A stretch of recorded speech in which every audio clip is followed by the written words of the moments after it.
আমাদের আছে chairperson convent Dilip দাদার তার ভাই দাদা আছে, আমাদের সরকারি কর্মকর্তারা আছে।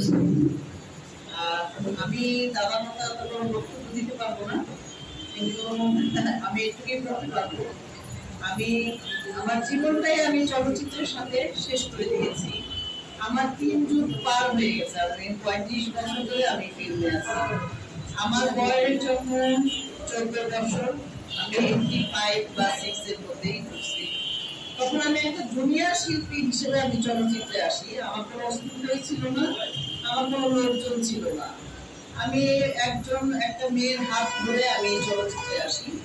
সেখানে এসে আমি ছোট ছোট রোল করেছি, আমি দাঁড়ায় থাকার পাঠ করেছি, তারপর আমি নাচের শিল্পী হয়েছি, আমি ডান্সার থেকে পরে আমি ক্যারেক্টার শিল্পী হয়েছি। তখন আমার ওস্তাদ শিবলি সাদিক সাহেব ওই ডান্স করতে করতে উনি দেখছেন যে দূরেতে একটা মেয়ে দেখতে সুন্দর, ছোটখাটো একটা মেয়ে ভাবে লাগে, যদি আনিস বানানো যায়।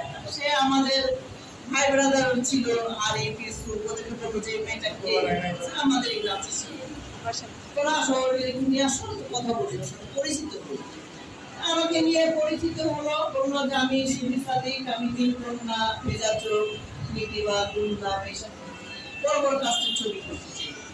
রাজ্জাক শাবানা, কবিতা পা, তারপরে আমাদের ইলিয়াস কাঞ্চন, চম্পায়রা শিবলি সাদিকের হাত ধরেই তারা চলচ্চিত্র শুরু করে। তখন বললাম তোমার গার্জেন কে আছে? আমার বাবা মা আছে। আমি এই তোমার বাবা মাকে করো, আমি তাদের সাথে কথা বলি, ঠিক আছে ভাইয়া। উনি কথা বলে চলে গেছে। তারপর আপনি এসে আমাকে বললো আপনার মেয়েকে আমি নিয়ে নিতে চাই। নিয়ে আমার বাবা বলে যে আপনি নিবেন, নিয়ে নেন, দেখি তারা সহজ এত বড় একটা ট্রেন চাই, বিশাল বড় ট্রেন। ঠিক আছে। তখন সে কি করলো, আমাকে তো ডাইরেক্ট নায়িকা বানাতে পারে না, কারণ আমি একটু জুনিয়র শিল্পী থেকে আমাকে নায়িকা বানাবে, এটা সহজ কথা। আগের দিনে নায়িকা আমার খুব কঠিন ছিল, মানে হাতের থেকে পা থেকে নখ পর্যন্ত, মানে মাথা পর্যন্ত দেখতো, তার অভিনয় দেখতো, সে যোগ্যতা আছে কিনা, এরকম বা হিরোইন হোক বা যেটাই। তারপরে সে আমাকে ছোট ছোট রোলগুলো দেওয়া শুরু করলো, যেরকম নায়িকার বান্ধবী, এই ধরনের ক্যারেক্টার। প্রথমে দিল অরুণা বিশ্বাসের বান্ধবী, তারপরে দিল চম্পাকার বান্ধবী, এরকম করতে করতে সে আমাকে একটা ছবিতে নায়িকা বানাইলো, তাও 3 নায়িকার 1 নায়িকা, সেটা হলো অর্জুন ছবি, মিঠুন বাড়ির নায়িকা হিসেবে।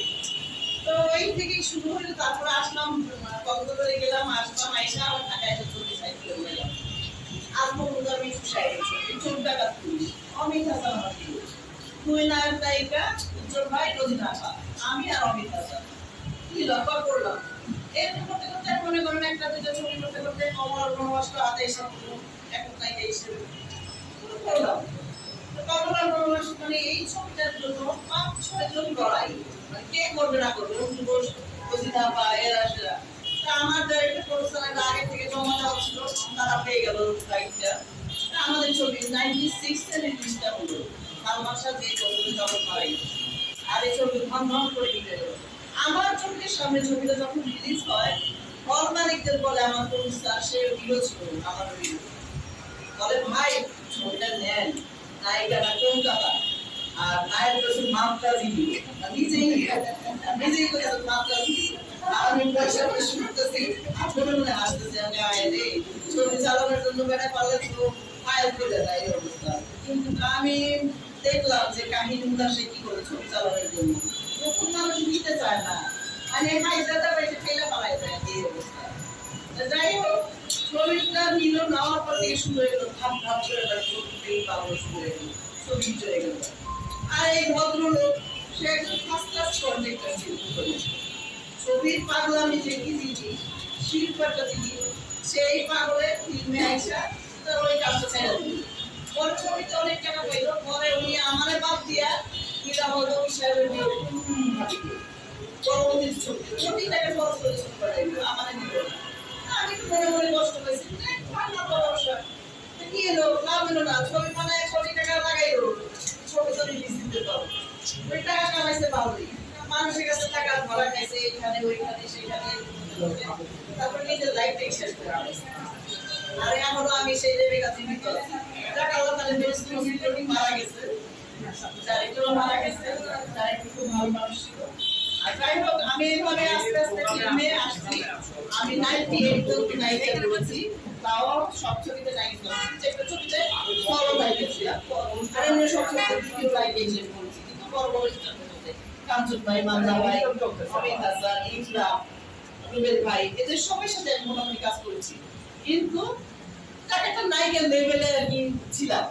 কিন্তু আমার গার্জেন বলতে আমার সিদ্দিসা দেখেছিল, সে আমাকে খালি কোনো রকম এই যে এরকম করে মানে এরকম করে চিন্তা করছে, মানে পুরো হয়ে ধরে নাই। আমি বললাম মাইয়া আমার একটু ভালো আর একটু ব্রেক দেন, আর কি বলে তো আপনি দিলে তো আরো নেবেই করবে। সে আমার কারোর কাছে বলে না আমার কথা, যাক সে যেটুকুই বানাইছে শুধু আলহামদুলিল্লাহ। আজকে সে লেবেকার নাম হইলে লেবেকা হইতে পারে। তার কাছে আমি শুকরগুজার, তার কাছে আমি কৃতজ্ঞ, আল্লাহ তাআলা বেহেশত নসিব করুন। চলচ্চিত্রে এখনো আছি, আমি চলচ্চিত্রটাকে ভালোবাসি।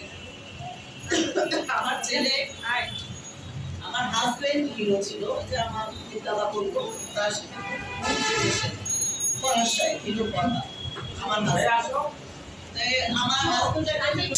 আমার ছেলেও নতুন এই মানে হিরোর সাথে 3-4 বছর ধরে ওর একটা ছবি রিলিজ হয়ে গেছে, হিরোর ধরে হিরো হয়েছে। এখন আমি একটা নিজের প্রোডাকশন ছবি বানাচ্ছি, ওটা তো হিরো, ওর জন্য দোয়া করবেন। আর চলচ্চিত্রটাকে আমি মানে আমার মনে প্রাণে আমি ভালোবাসতাম। আমার জন্ম হওয়ার পর থেকে আমি যখন চলচ্চিত্র ছবি দেখা শুরু করছি, নাটক দেখা শুরু করছি, আমার মন প্রাণ চলচ্চিত্র, অভিনয়টা আমার একটা রক্তের সাথে মিশে আছে। যতদিন বাঁচবো চলচ্চিত্রকে নিয়ে বাঁচবো, মরবো এখানেই বাঁচবো, যাক আল্লাহ যতদিন রাখে আর কি, রিজিকের মালিক আল্লাহ। আর আরেকটা জিনিস বলে, আমার এখানে আসার দাদা আমার তো খুব প্রিয় একজন মানুষ, আমার হাজবেন্ডের সাথে প্রিয় মানুষ। সে আজকেও তার সাথে তার ব্যাপারে কথা বলতেছিল আমার হাজবেন্ড। আমি তো এই তার এই সংগঠনে আমি যুক্ত আছি এখানে। আর আমার মাননীয় প্রধানমন্ত্রী বঙ্গবন্ধু একজনই, দ্বিতীয় কেউ হওয়ার নাই। এখানে জন্ম যাকে একবার আল্লাহ যাকে দেয় তাকে ওইভাবেই তাকে তুলে ধরে, তার দ্বিতীয় কেউ হয় না। ঠিক আছে, ছোট বোন বললো তখন বঙ্গবন্ধু, ঠিক আছে, সেই দাদার মতো বঙ্গবন্ধু, তার জায়গায় কেউ আসতে পারবে না। যাই হোক, তুমি বলছো ছোট মানুষ